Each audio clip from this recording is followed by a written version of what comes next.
Snake plant কেন? প্রত্যেকটা গাছই অক্সিজেন দেয়। স্নেক প্লান্টের ক্ষেত্রে দুটো বিশেষ দিক আছে। প্রথমত, স্নেক প্লান্ট আমাদের যে এয়ারটাকে পিউরিফাই করে। আমাদের বাতাসের ভিতর যে কার্বনটা থাকে ওটাকে স্যাপ করে নেয়। ২ নম্বর, স্নেক প্লান্টের একটা পজিটিভ এনার্জি দেয়। আমরা বিভিন্ন মানে সত্যি কথা বলতে এই যন্ত্রণার জগতে আমরা নেগেটিভ সাইন গুলো আমাদের মধ্যে প্রচুর।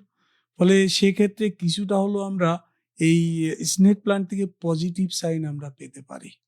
স্নেক প্লান্টের যত্ন, এটা ঘরের ভিতর থাকলে খুব বেশি যত্নের প্রয়োজন হয় না। নরমাল জল, নরমাল মাটিতে যেভাবে আমরা তৈরি করি, যে ইনডোর প্লান্টের যে সয়েল আগে বললাম, ঠিক ওই ইনডোরের সয়েল দিয়ে করলেই ভালো। আর ওই ভিটামিনটা যে মাসে ১ বার বা ২ বার বা ৩ বার দিলে মোটামুটি স্নেক প্লান্ট ঠিক থাকে।